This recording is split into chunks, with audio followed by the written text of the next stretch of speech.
ನಿನ್ನೆ ಮುಖ್ಯಮಂತ್ರಿಗಳು ಬೀದರಿಗೆ ಉಸ್ತುವಾರಿ ಸಚಿವರು ಯಾವ ಪುರುಷಾರ್ಥಕ್ಕೆ ತಂದು ಶಿಲಾನ್ಯಾಸ ಮಾಡಿದ್ದಾರೆ ಅನ್ನುವಂಥದ್ದನ್ನ ಬಹುತೇಕ ಇಡೀ ಬೀದರ್ ಜಿಲ್ಲೆ ಜನತೆ ಮನಸ್ಸಿನಲ್ಲಿ ಕಾಣ್ತಾ ಇದೆ. 2017ರಲ್ಲಿ ಅರ್ಧಕ್ಕೂ ಹೆಚ್ಚು ಕಾಮಗಾರಿಗಳನ್ನ ಅಂದು ಕೂಡ ಇದೇ ಮುಖ್ಯಮಂತ್ರಿಗಳು ಶಂಕುಸ್ಥಾಪನೆಯನ್ನ ಮಾಡಿದ್ರು ಮತ್ತು ಯಡಿಯೂರಪ್ಪ ಸಾಹೇಬರು ಮತ್ತು ಬಸವರಾಜ ಬೊಮ್ಮಾಯಿ ಸಾಹೇಬರ ಕಾರ್ಯಕಾಲದ ಅವಧಿಯಲ್ಲಿ ನೀರಾವರಿ ಯೋಜನೆಗಳನ್ನ ಮಂಜೂರಾತಿ ಮಾಡಿದಂಥದ್ದನ್ನ 2 ವರ್ಷಗಳ ಕಾಲ ಯಾವುದೇ ರೀತಿಯ ಅನುದಾನವನ್ನು ಕೊಡಲಿಲ್ಲ, ಈಗೂ ಕೂಡ ಕೊಡಲಿಲ್ಲ. ಸುಮ್ಮನೆ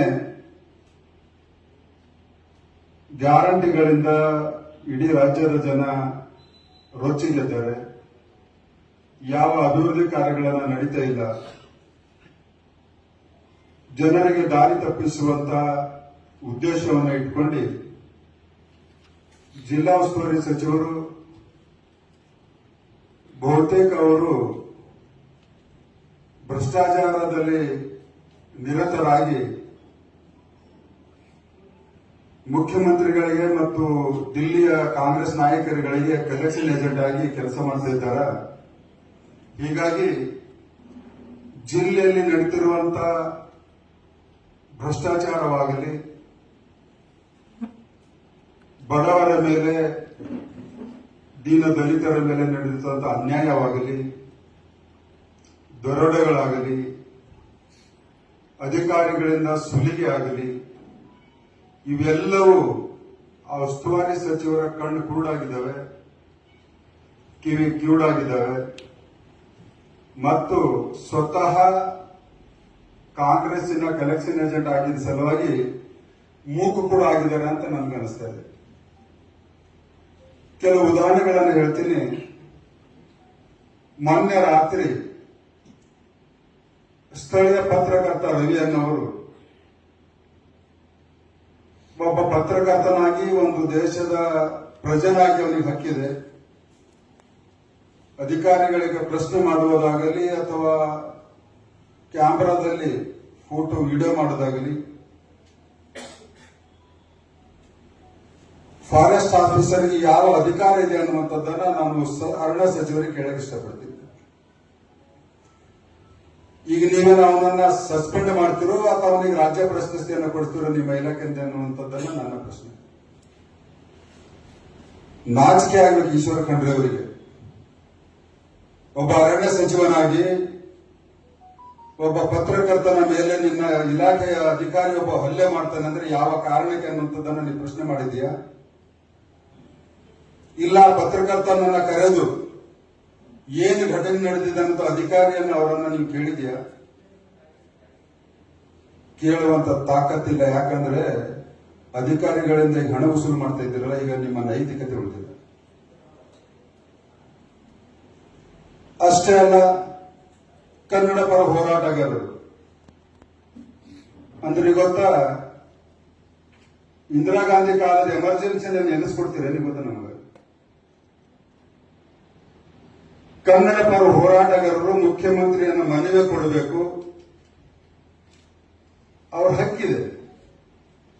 ಯಾವಾಗ ತಮ್ಮ ಹತ್ರ ಮುಖ್ಯಮಂತ್ರಿ ಬರ್ತಾರೋ, ಜನಪ್ರತಿನಿಧಿಗಳು ಬರ್ತಾರೋ, ಮಂತ್ರಿಗಳು ಬರ್ತಾರೋ, ಅವರ ಅಹವಾಲುಗಳನ್ನ, ಅವರ ಕಷ್ಟಗಳನ್ನ ಕೊಡುವಂತ ಹಕ್ಕು ಪ್ರತಿಯೊಬ್ಬ ನಾಗರಿಕನಿಗೂ ಕೂಡ ಇದೆ, ಪ್ರತಿಯೊಂದು ಸಂಘ ಸಂಸ್ಥೆಗಳಿಗೂ ಕೂಡ ಇದೆ.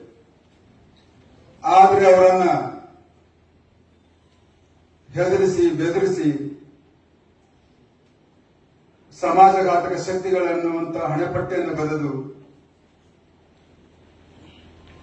ಇದನ್ನ ನಿಮ್ಮ ಆಡಳಿತ ಸಿದ್ದರಾಮಯ್ಯನವರೇ ನಿಮ್ಮ ಮಂತ್ರಿ ಮಾಡ್ತಿರುವಂತದ್ದು.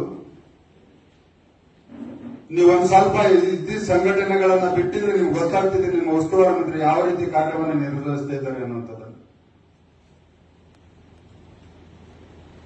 ಇವತ್ತು ಇಡೀ ಜಿಲ್ಲೆಯಲ್ಲಿ ಪೊಲೀಸ್ ಇಲಾಖೆಯ ದುರುಪಯೋಗದಿಂದ ಸಂಪೂರ್ಣವಾಗಿ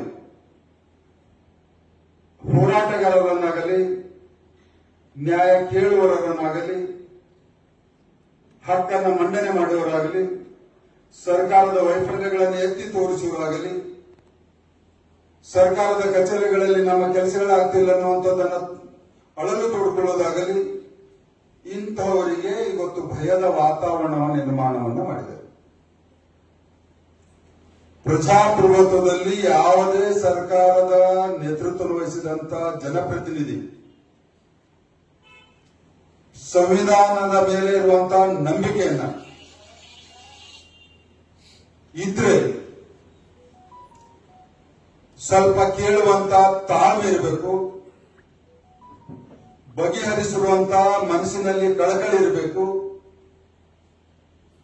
ಅಂದಾಗ ಮಾತ್ರ ಪ್ರಜಾಪ್ರಭುತ್ವಕ್ಕೆ ಬದುಕಿನಲ್ಲಿ ಏನಾದರೂ ನಮ್ಗೆ ಕಾಳಜಿ ಇದೆ ಅನ್ನೋಂಥ ಜನಪ್ರತಿನಿಧಿಗಳಿಗೆ ಇದನ್ನಾಗ್ತದೆ.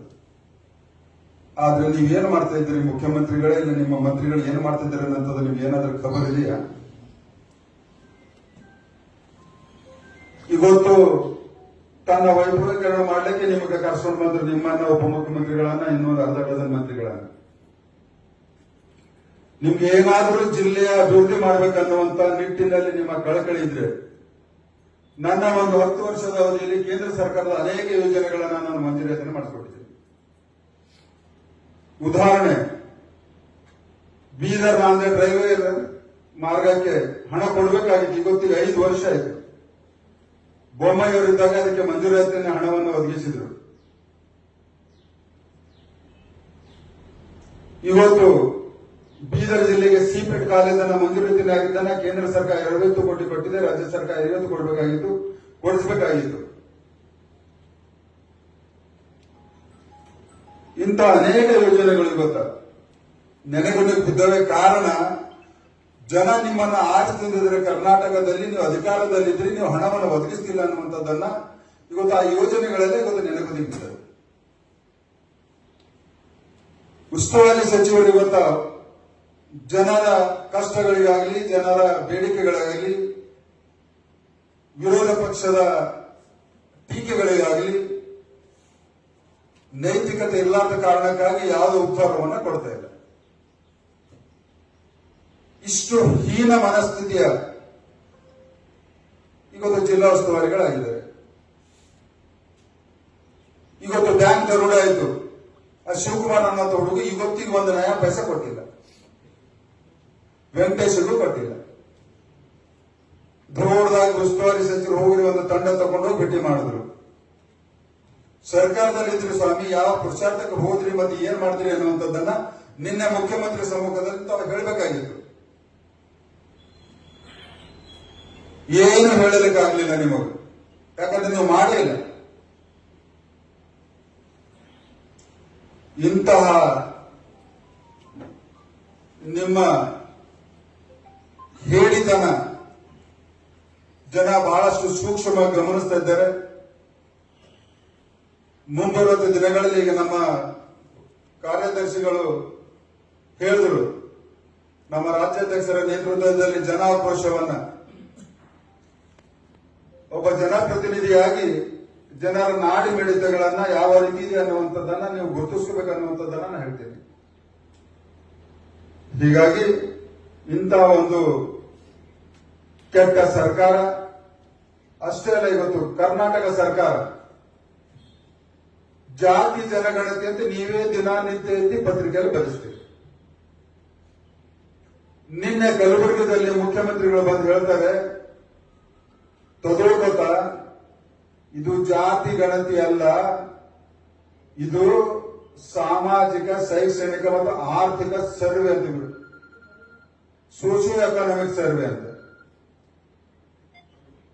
ಯಾವುದಾದರೂ ಸರ್ವೆ ಸರ್ಕಾರ ಮಾಡಿರಲಿ, ಆದ್ರೆ ನೀವು ಮಾಡಿದಂತ ಅಂಕೆ ಸಂಖ್ಯೆಗಳು ಜನರ ಮನೆ ಬಾಗಿಲಿಗೆ ಹೋಗಿ ಜನರಿಗೆ ನಿಮ್ಮ ಜಾತಿ ಯಾವುದು, ನಿಮ್ಮ ಪರಿಸ್ಥಿತಿ ಏನು ಅಂತ ಸ್ವತಃ ಕೇಳಿದ್ದೀರಾ? ಇಲ್ಲ. ಸ್ವತಃ ಕಾಂಗ್ರೆಸ್ಸಿನವರೇ ಅನೇಕ ಜನ ಮಂತ್ರಿಗಳು ಸಿಎಂ ಅವರು ಕುರ್ಚಿ ಅಲ್ಗಾಡ್ತಿದೆ ಅಂದ ತಕ್ಷಣ ಇದು ಜಾತಿ ಗಣತಿಯನ್ನು ಮುಂದೆ ತರ್ತಾರೆ ಅನ್ನುವಂಥದ್ದನ್ನ ಹೇಳ್ತಾರೆ.